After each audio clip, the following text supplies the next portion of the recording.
Candy Davis and John Davis made a remarkable duo. Hundreds of children's lives were changed by what began as a missionary journey, especially the lives of 3 black girls. Decent deeds are done by decent people without expecting anything in return, yet it's amazing how these girls opted to pay Candy back. Welcome to USA Stories channel.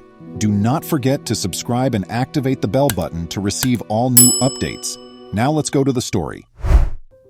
It was obvious that John Davis had discovered the treasure he had been searching for his entire life when he met Candy in their last year of college. Here was a woman whose principles were deeply ingrained in her faith, and which he completely agreed with. She seems to have been crafted just to complement him and go hand in hand. Finding the correct partner was crucial for someone with a missionary's heart. John was exposed to missionary travels to several African nations at an early age, having grown up in a family with a strong love for the continent. He was tremendously moved by the conditions of poverty, hardship, and war-torn areas in which children had to grow up.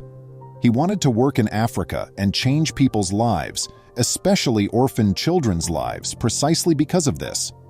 Candy had also known since she was a small child that she wanted to work in a field that allowed her to practice her religion. She decided to pursue a career in teaching because she believed it would be the best opportunity to inspire a new generation of kids to pursue their dreams. The image was finally complete when she met John. 3 years into their marriage, the pair went to an orphanage in the little town of Otutula, Nigeria, on their first missionary journey. They helped to renovate the facilities and gave the locals instructional materials and useful skills so they could try to make a life under very difficult conditions for approximately a month. Additionally, the couple chose to adopt and raise 3 orphaned sisters back in America after falling in love with them.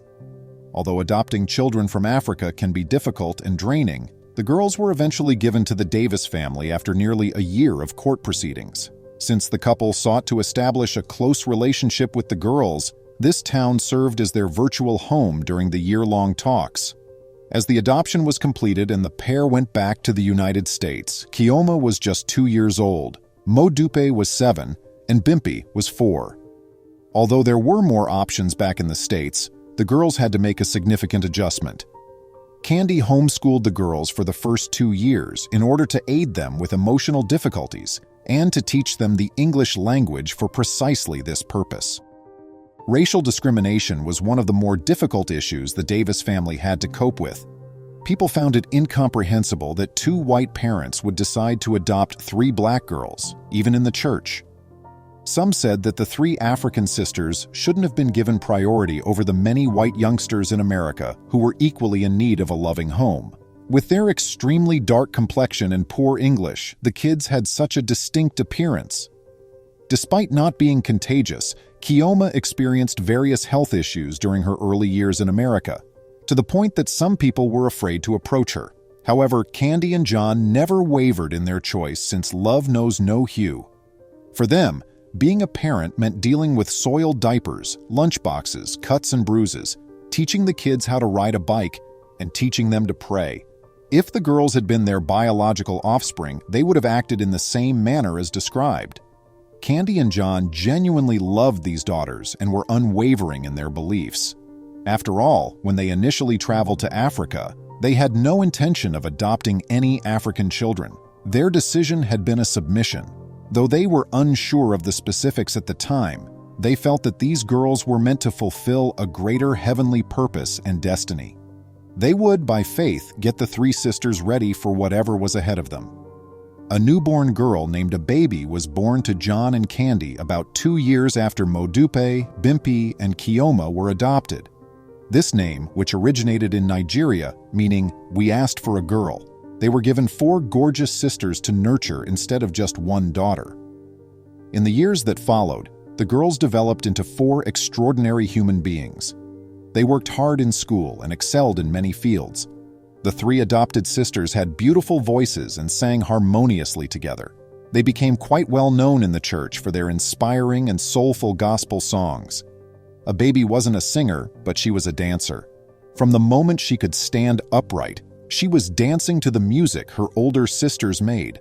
Life as a black girl of Nigerian descent living in America was not without prejudice. The girls had to deal with insensitive remarks from strangers. In time, they learned to cope with ignorance, racial discrimination, and rejection. Thankfully, there were also others who recognized them for who they truly were, wonderful beings made by God, miraculously rescued from an orphanage by a caring family, instead of their skin tone. The Davis family would frequently create a sensation when they appeared in public. Here was this stunning couple with 3 children who were African-haired and had black complexion. Then one of her sisters would hold the small baby sister, who had delicate, flowing blonde hair and pale complexion while she clung to her hands. This multicultural family's unwavering love and togetherness served as a barrier against the obvious discrimination they had to deal with. The Davises carried on their missionary activity as the daughters got older. They would go to the orphanage in Otutala, Nigeria, at least once a year. Their local church kindly donated clothing, blankets, and other supplies for the staff and children, and they continued to be active in directing resources to the orphanage.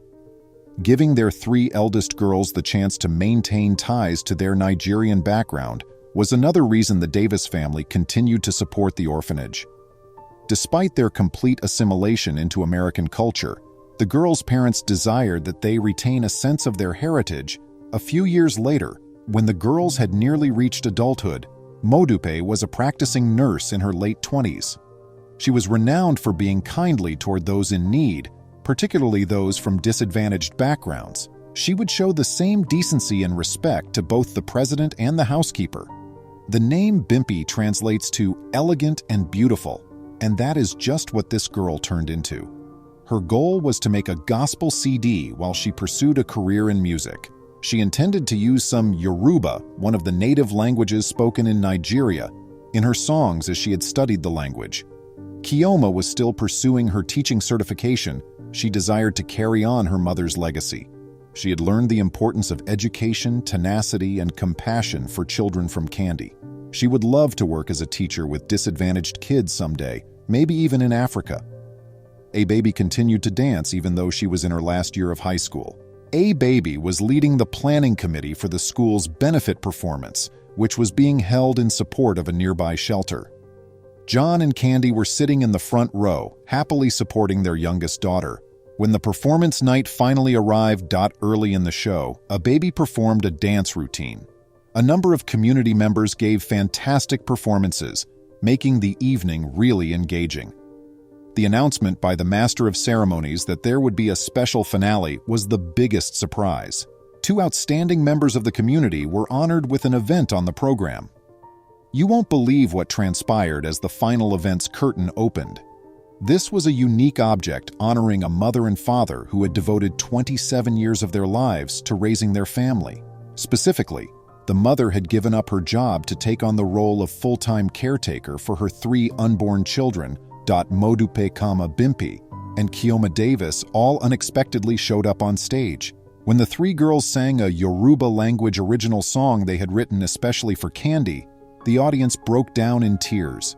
The song told the story of a mother who saved 3 girls from an unloving and unguided childhood and taught them to love others and themselves in a hateful and discriminatory environment. Mama Candy was the name of the song, which also served as the title of Bimpi's 2008 debut album.